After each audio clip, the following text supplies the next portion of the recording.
Hello friends, स्वागत है आप सभी का आपके अपने यूट्यूब चैनल एसजी क्लासेस पे। दोस्तों, सीटेट का जो पेपर है 7 और 8 तारीख को आपका फिक्स हो चुका है ना। 7 और 8 फरवरी को।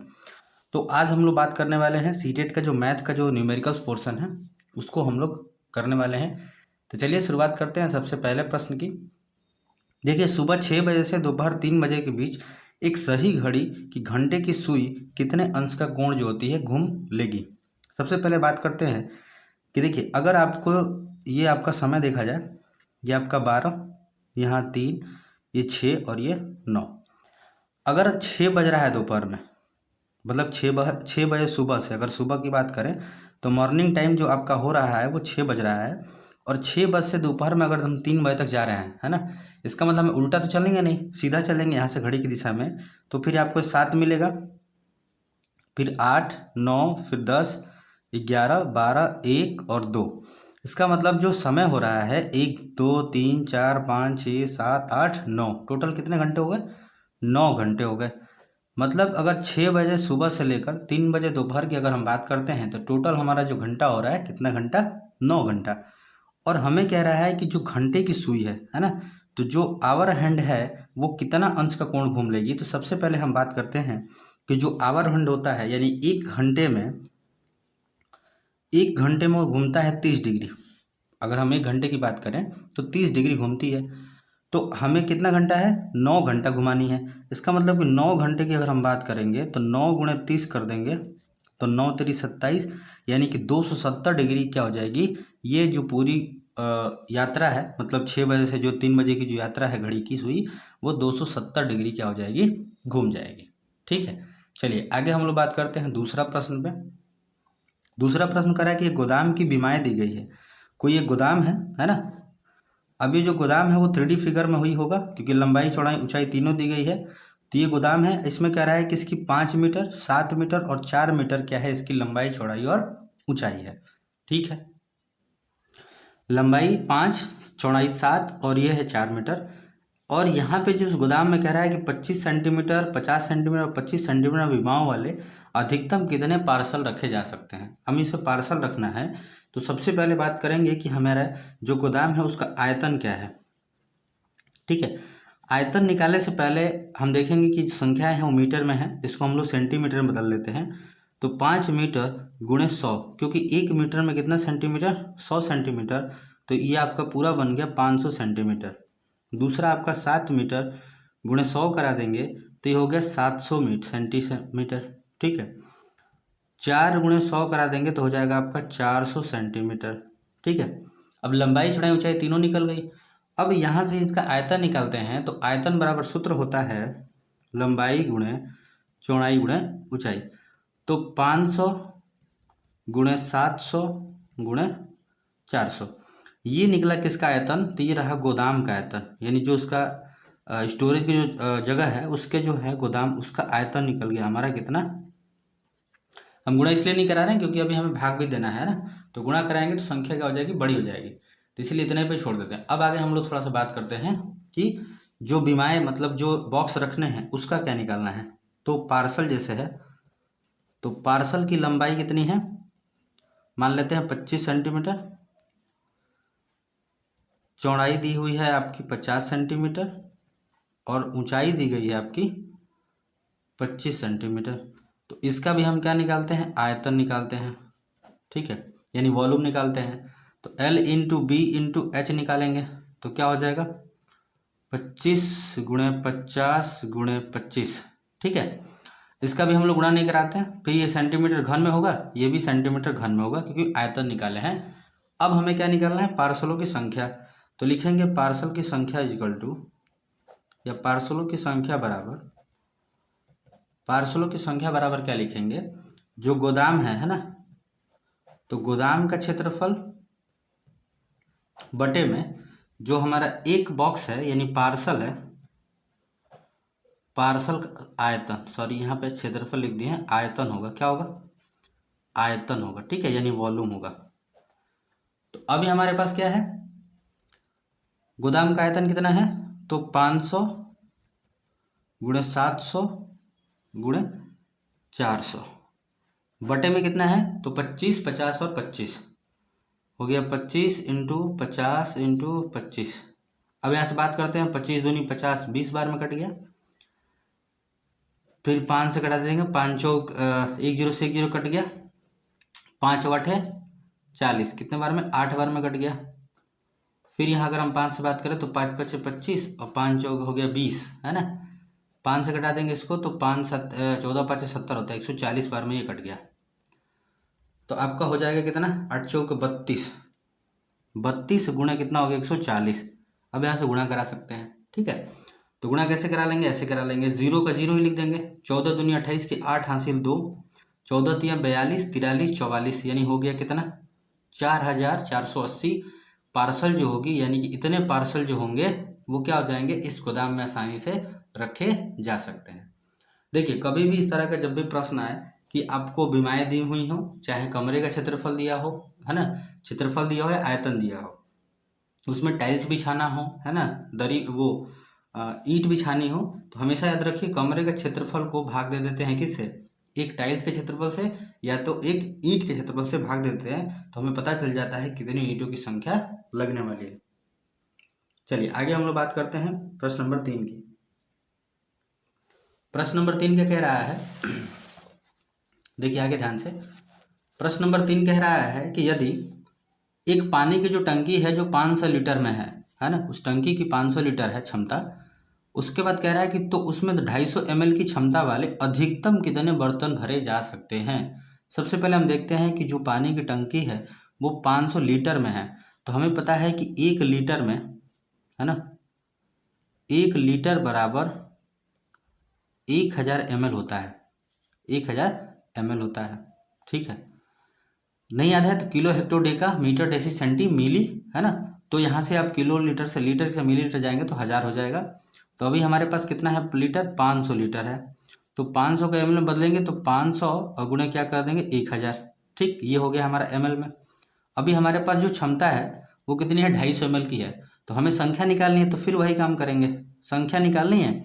तो जो पूरी क्षमता है 500 गुणे 1000 और बटे में कितना? 250 ml। 500 से कट गया कितने बार में? 2 बार में होता है, 2, फिर 2 का इसे करा देंगे गुणा तो कितना हो गया? 2000, यानी कि जो 2000 बोतल्स लगेंगे या बर्तन लगेंगे जो क्या करेंगे 500 लीटर की जो पानी की क्षमता है उसको इतने से भर सकते हैं, ठीक है। चलिए अगला प्रश्न ध्यान से देखते हैं।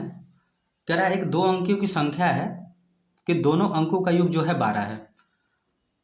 कह रहा है कि यदि इस संख्या में से, है ना, जोड़ का, इन संख्या में जोड़ का 3 गुना घटा दिया जाए तो अंक क्या हो जाते हैं? पलट जाते हैं। तो वो संख्याएं क्या है?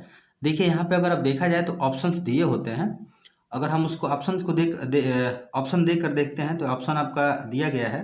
एक मिनट थोड़ा सा आंसर वो ऑप्शन दे दिया जाए जिससे आपके लिए आसान हो जाए कि प्रश्न जो है वो कौन कौन से नंबर से यहाँ पे देखने को मिलेंगे। तो सबसे जो पहला ऑप्शन दे रहा है वो 57 दे रहा है, दूसरा जो ऑप्शन दे रहा है उसका दे रहा है 75 दे रहा है, तीसरा जो ऑप्शन आपका दिया है 84 दिया हुआ है, और चौथा जो ऑप्शन दिया हुआ आपका 48 दिया हुआ है। तो सबसे पहले ध्यान देते हैं, कह रहा है 2 अंकीय संख्या के अंकों का योग क्या है? 12। तो देखिए 7 + 5 12 सही है, 7 + 5 12, 8 4 12 और 4 8 12, यानी कि चारों ऑप्शन तो ऐसे सही हैं कि चारों का जो सम आ रहा है वो कितना आ रहा है? 12 आ रहा है। लेकिन ये कह रहा है कि अगर हम उन दोनों संख्याओं को जोड़ते हैं, ठीक है, तो अगर हम उन दोनों संख्या को जोड़ते हैं तो कितना हो जाएगा? पहला ऑप्शन चेक करते हैं, तो 5 + 7 कितना हो गया? 12। उन संख्याओं के जोड़ का 3 गुना, अब 12 का 3 गुना कितना हो गया? 12 का 3 गुना हो जाएगा आपका 12 3 36। अगर 57 में से 36 माइनस करें तो अंक पलट जाते हैं। इसका मतलब कि 75 आना चाहिए, तो कभी भी 75 नहीं आ सकता है क्योंकि पहले से ही 57 ये कम है। तो पहला ऑप्शन क्या हो जाएगा आपका? गलत हो जाएगा।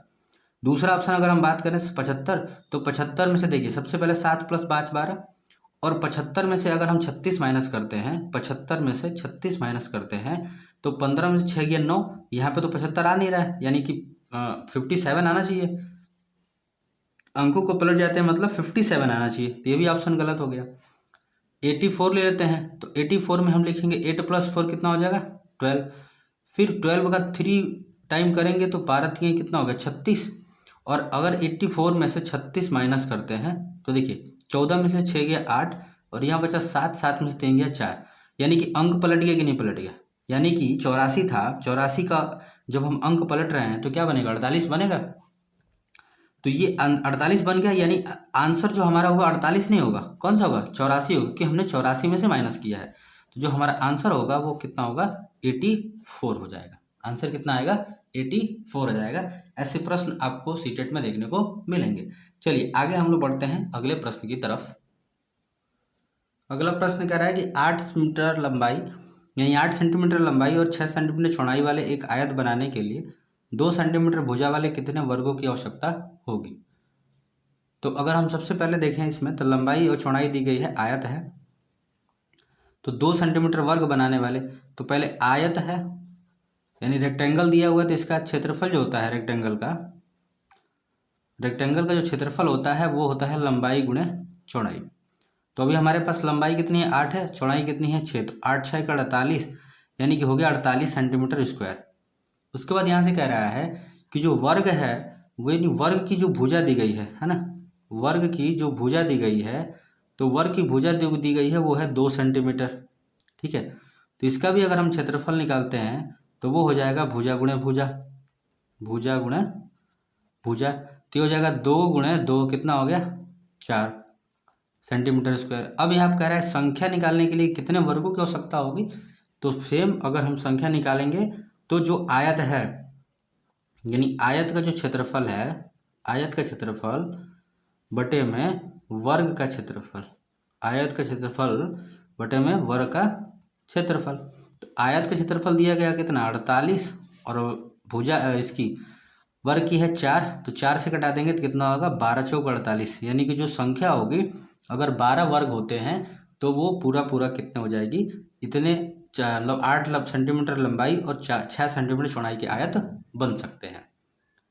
चलिए आगे बात करते हैं। कह रहा है कि एक मोबाइल फ़ोन के जो कीपैड दी गई है, यदि संख्याओं को गुणा किया जाए तो सबसे पहले बताइए कि उनका गुणनफल क्या होगा। तो सबसे पहले हमें ध्यान देना है कि जो मोबाइल कीबोर्ड होता है वह 0 1 2 3 4 5 6 7 8 और 9 ये नंबर जो होते हैं वो कीपैड पे होते हैं। और हमें पता है कि अगर किसी भी संख्या का 0 से गुणा करा दे तो वो संख्या क्या बन जाती है, 0 बन जाती है। तो बहुत लोग क्या करेंगे, इसमें गुणा कराना शुरू कर देंगे, लेकिन थोड़ी सी अगर हम समझ रखें तो वहाँ 1 सेकंड का काम है कि जब भी किसी संख्या से अगर हम 0 का गुणा करा देते हैं तो सारी संख्याएं क्या बन जाती हैं, 0। तो इसका भी आंसर क्या बन जाएगा, 0।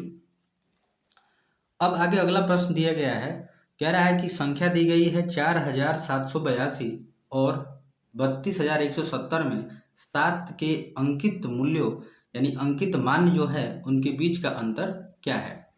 तो हमारे पास एक नंबर है 4782, दूसरा जो नंबर है 32170। सबसे पहले ध्यान देना है कि यहाँ पे पूछा क्या है, तो अंकित मूल्य यानी कि फेस वैल्यू की बात कर रहा है।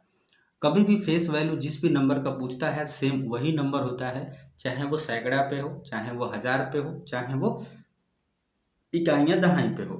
तो अभी हमारे यहाँ पास यहाँ सैकड़ा दिख रहा है, लेकिन हमारा जो अंकित मान होगा यानी जो फेस वैल्यू होगी किसी भी नंबर का अगर पूछता तो वो वही नंबर होता। तो यहाँ हमसे 7 पूछा है तो 7 का 7 हो गया। यहाँ पे जो अंकित मान होगा उसका भी क्या होगा, तो वो भी 7 होगा।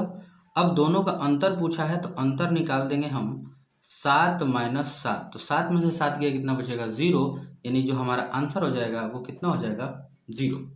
ठीक है, उम्मीद है आपको समझ में आया होगा। चलिए आगे हम लोग बात करते हैं। एक और प्रश्न दिया गया है यहाँ पे। प्रश्न कह रहा है कि एक स्कूल में, ठीक है, एक स्कूल के कुछ विद्यार्थियों का जो संख्या 4/7 भाग क्या है, लड़कियां हैं। सबसे पहले देखिए यहाँ पे कुल विद्यार्थी भी नहीं दिया है, तो अगर हम कुल विद्यार्थी मान लेते हैं कि कुल विद्यार्थी जो लड़कियां हैं वो x हैं, कुल विद्यार्थियों की संख्या क्या माने, x। कुल विद्यार्थी आयुष, कुल विद्यार्थी संख्या मान लेते हैं x। उसमें से कह रहा है कि 4/7 भाग लड़कियां हैं, तो लड़कियों की जो संख्या हो जाएगी वो कितनी हो जाएगी, तो x/1 माइनस 4 में, अगर इसको हम देखें तो 4x/7 लिख सकते हैं, क्योंकि कुल का ये 4/7 ही है। एलसीएम 7 हो गया, तो ये हो गया 7x माइनस 4x, तो हमारा बच गया 3x/7। अब ये 3x में जो 7 आया वो क्या है, लड़के हैं। अब यहाँ प्रश्न ये कह रहा है कि जो लड़के हैं, देखिए यहाँ पे ध्यान से, शेष भाग लड़के हैं, ठीक है। यदि लड़कियों की संख्या से 211 ज़्यादा है, यानी इन दोनों के बीच में अंतर जो है, तो अंतर हम यहाँ देखते हैं तो 4x/7 minus 3x/7 is equal to 211 है। अगर दोनों का अंतर निकालते हैं तो ये हो गया 7, ये हो गया 4x माइनस 3x बराबर हो गया 211। अब 7 के इधर गुणा करा देंगे तो x इज इक्वल टू हमारा क्या हो जाएगा, हो जाएगा 211 गुणे 7 हो जाएगा, ठीक है। फिर यहाँ पे अगर हम देखें x इक्वल टू 211 हो गया, ठीक। अब यहाँ से अगर हम ये देखें कितना हो गया यहाँ पे, 7 एकम में 7 और फिर 7 एकम में 7 और 7 दूनी हो गया 14, यानी कि 1477। टोटल विद्यार्थी कितने होंगे, 1477। हमसे कि पूछा है कि लड़कों की संख्या बता दीजिए, तो लड़के अभी हमने निकाला था 3x/7। कितना निकाला है, 3x/7। तो अगर हम इसको देख लेते हैं ध्यान से, तो 3x/7 निकालने के लिए तो 3x का मान हमने निकाला है 1477 बटे में 7 से भाग दे देंगे तो ये हो जाएगा 211 और 3 से गुणा करा देंगे तो हमारा हो जाएगा 633। यानी कि जो लड़कों की संख्या है वो कितनी आ जाएगी, 633 आ जाएगी, ठीक है। चलिए आगे हम लोग बात करते हैं अगले प्रश्न की। लिखा है प्रश्न, थोड़ा सा ध्यान से देखिए। कह रहा है कि एक विद्यार्थी है स्कूल का, अगला प्रश्न कह रहा है कि एक विद्यार्थी का स्कूल उसके घर से 5 किलोमीटर की दूरी पर है। यदि वह 100 मीटर प्रति मिनट की गति से सुबह 7:45 पर चलना शुरू करता है तो वह कितने बजे स्कूल पहुंच जाएगा। सबसे पहले बात करते हैं, 5 किलोमीटर पे है और वो चल रहा है 100 मीटर प्रति मिनट की दर से। तो अगर हम इसको देखें 5 किलोमीटर को, तो इसको हम बदल सकते हैं, 5000 मीटर लिख सकते हैं, क्योंकि 1 किलोमीटर बराबर होता है आपका 1000 मीटर, ठीक है। तो ये बन गया कितना, 5 किलोमीटर बराबर हो गया 5000 मीटर हो गया। अब यहाँ से कह रहा है कि यदि 100 मीटर प्रति मिनट की दर से, तो अगर हम देखें 100 मीटर प्रति मिनट है ना, मीटर प्रति मिनट, यानी 1 मिनट में जा रहा है कितना, 100 मीटर। हमें जाना कितना है, 5000 मीटर। तो 5000 मीटर को भाग दे देंगे 100 से, तो समय कितना लग रहा है, 50 मिनट। समय कितना लगा, 50 मिनट। चल का अब रहा था तो 7:45 पर चलना प्रारंभ किया था और 50 मिनट हम इसमें ऐड कर देंगे तो 5 ही हो गया। अब 5 4 9, यानी कि 60 से ज़्यादा हो गया। 60 से कितना ज़्यादा हो गया, तो देखिए इसको जोड़ने पे हमें आ रहा था 95 और 60 में से माइनस कर देंगे, मतलब उसमें से 95 में से तो 5 और 3 हो जाएगा 35 और ये 10 और यहाँ से हो जाएगा कितना आपका 7 और 1 8, यानी कि 8:35 पर वह अपने स्कूल क्या हो जाएगा, एकदम टाइमली क्या हो जाएगा, अपने स्कूल पर पहुँच जाएगा। चलिए आगे हम लोग बात करते हैं, अगले प्रश्न की तरफ बढ़ते हैं। दोस्तों ये रहे आपके पूरे प्रश्न 9। अब मिलते हैं फिर आपसे को अगले वीडियो में, तब तक के लिए धन्यवाद। लाइक कीजिए, शेयर कीजिए हमारे चैनल को। धन्यवाद।